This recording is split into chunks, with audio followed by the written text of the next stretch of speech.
There are some MG models that are more technologically advanced, there are some that are more affordable, there are even some that are fully electric. However, none are more important for the brand in Australia than this fresh-faced MG HS medium-sized SUV. That's because medium-sized SUVs are a really important category for Australians. You've got nameplates like the Mitsubishi Outlander, Nissan X-Trail, Toyota RAV4, Subaru Forester, Hyundai Tucson, I could go on. But this, the MG HS, is sporting a significant price discount compared to those rivals. So it sounds like a pretty good thing on paper. However, what is this thing like to live with every day? Is it good inside the cabin? Does it have a good powertrain? Well, these are the things that we're going to discuss in this video. So let's get right into it. The car we have here is the entry-level Vibe variant, and you can see from the outside, I don't feel very shortchanged on the way this car looks. It looks pretty distinctive on the road. That's because it does have nice silver trims in the grille here, a cool character line that goes from headlight to headlight, and then overall it just has a nice wide front fascia that does look pretty impressive on the road. You can see on this car that we've got a set of 18-inch wheels on the entry-level variant, and then these geometric trims on the doors, and then along the bottom of the car you have carbon fiber effect trims that do look pretty interesting on this medium-sized SUV. I've been seeing these MG HSs in traffic over the past few months, and I think the most distinctive thing on the car when you see it in traffic is this full-width LED light bar. Now MG, it's not the first brand to do it, but I think overall it just makes this car look much more expensive than it actually is. I actually think, personally, I quite like the way this MG HS looks, particularly for the price you pay. Let us know in the comments below what you think of this car's design. As well, if you're actually not a fan of the MG HS, I did mention a bunch of rivals in the introduction, so you can browse more information about those alternatives on Drive.com.au, and you can even browse examples of those cars for sale on Drive Marketplace. The 2025 MG HS range starts from $33,990 drive away, which is the Vibe variant on test here. But spend more money and you can upgrade to the Excite or the Essence variants. Its model range tops out at $40,990 drive away, but that's still far below the cost you'd pay for an equivalent Kia Sportage GT line petrol, Toyota RAV4 Edge hybrid, and a Nissan X-Trail TIL variant. Initially, petrol-only powertrains make up the model range. However, a plug-in hybrid and plug-less hybrid variants are expected in 2025. Prices are up between $4,000 and $7,000 compared to the final run-out drive-away prices for the previous MG HS, but the increases are offset by additional equipment in what is a whole new car. Each variant gets LED headlights, a power-adjustable driver's seat, and 12.3-inch screens running the infotainment and digital instrument cluster, plus wired Android Auto and Apple CarPlay connectivity. Power is supplied by a new version of the 1.5-litre turbocharged 4-cylinder petrol engine that was used in its predecessor, now outputting 125 kilowatts and 275 newton meters. There is no all-wheel drive variant available. All cars are front-wheel drive. The MG HS uses a 7-speed dual-clutch automatic transmission. The cabin of the entry-level MG HS Vibe is a no-frills place to be, but that's not necessarily a bad thing because this remains a functional interior and there is enough in the way of amenity and practicality. I did say no frills, so that means you are sitting on a set of cloth upholstered seats, and they do feel comfy on the seat base and have a nice sort of feel to the fabric to last you years into the future.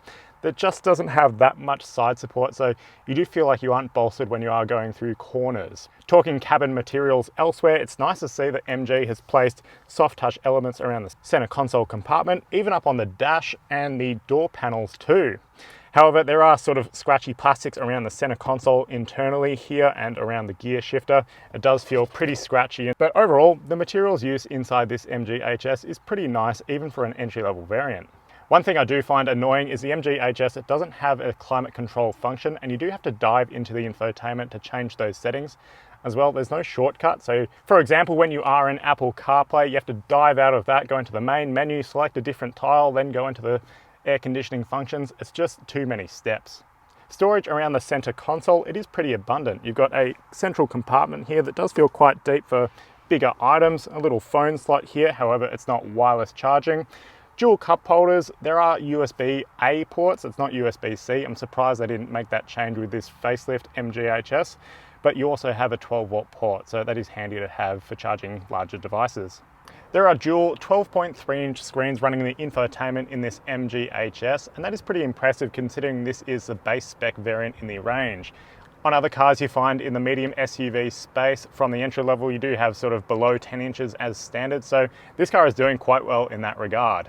However, the functionality of the system is not the easiest because it can be a little bit slow to respond and it's not the most reactive to touch input. And then you do have Apple CarPlay and Android Auto functionality, however it is through a wire only. So it does look a little bit messy in the interior, and the MG isn't doing that well in that space. It should have that wireless functionality. Talking about navigating through the system, I do like that this car has shortcuts along the side of the screen. It's not the most slickest in its operation, but you do have that sort of easy access shortcuts along the side, and there are some along the bottom. However, it really does need an air conditioning shortcut.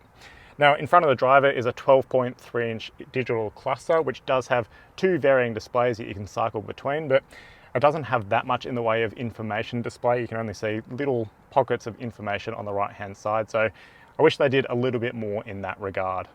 And last thing, this screen does seem to pick up fingerprints quite easily, so do keep that in mind. The MG Pilot collection of safety assistance technology is applied to all model grades in the HS range, including the entry-level Vibe specification. This is good for the most part. It includes helpful systems such as autonomous emergency braking, adaptive cruise control, rear cross-traffic alert, and lane assistance. However, other systems don't help the driver in the same way. A particular call-out goes to the driver monitoring system that uses a camera to detect inattention. I often turn my head to check what cars are doing in lanes beside me and will regularly look at the infotainment screen to change settings. But the car beeps and bongs and suggests that this is me not paying attention. This is really annoying. In bad news for budget buyers, this MG HS can only accept a minimum of 95 octane petrol for its 55-litre fuel tank. This means fill-ups are more expensive at the service station. MG suggests that the HS returns a fuel consumption of 6.9 litres per 100 kilometres. That is about average for a car of this size. However, in practice, I've been seeing upwards of 7.8 to 7.9 litres per 100. Getting into the second row, it isn't the easiest because that door aperture there, it's not the widest, so when you are putting in kids, for example, it is kind of difficult to sneak through. But once you are in the back row here, the space on offer is really impressive. Now, I've got acres of room between my knees and the seat back. That's in my driving position. I'm 194 centimeters tall, so we're doing really, really well there. You're getting all the basics in terms of rear seat functions. You've got map pockets in the back of the seats, air vents, dual USB-A ports, and then a fold-down center armrest that does have a pair of cup holders. One thing I do like to find in a medium-sized SUV is a sliding second row base and a reclining seat back. This car doesn't have those things, so that's a little bit of a minus there. MG claims that this HS has 507 litres worth of storage capacity inside the boot, and there is no additional storage space really. However, it does have a space saver spare. You can also fold down the rear seats to extract a full 1,484 litres of storage space. I do like the fact that this car comes with a cargo blind that is handy for hiding items when people are passing by the car, but overall it's a pretty no-frills space, but certainly is functional.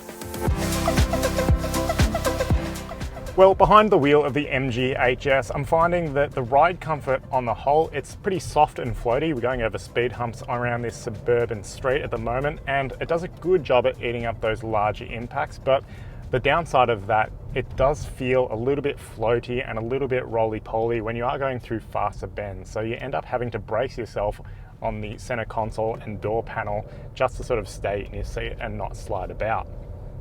While we are driving at low speeds at the moment, one other thing I want to call out is the 7-speed dual clutch transmission.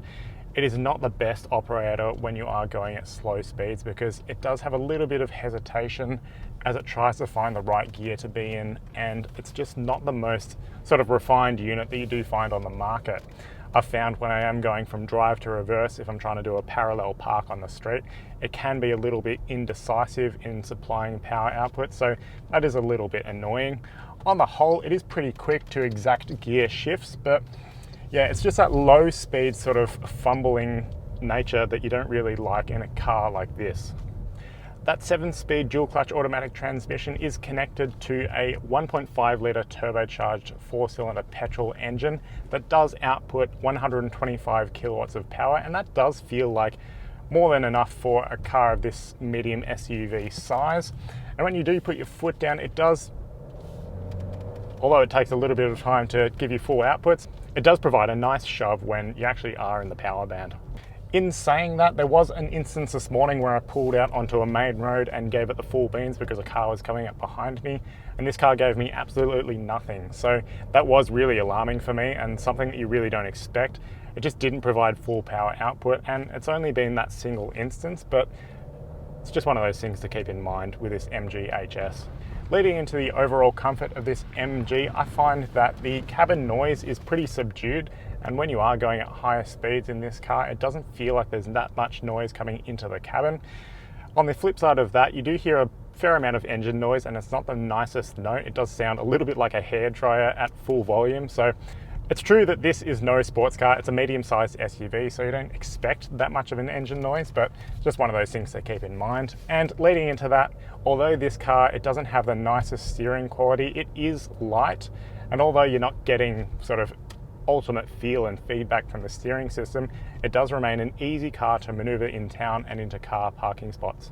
I did mention before that this car, it does come with some particularly insistent ADAS software, so that means the driver monitoring system, it can sort of irk you when you are driving around town and you're trying to adjust things like the air conditioning. It will sort of perk up and tell you that you're not paying attention. That is really annoying because by all intents and purposes, I am paying attention. I'm just trying to change the air conditioning controls. But leading into the ride comfort and overall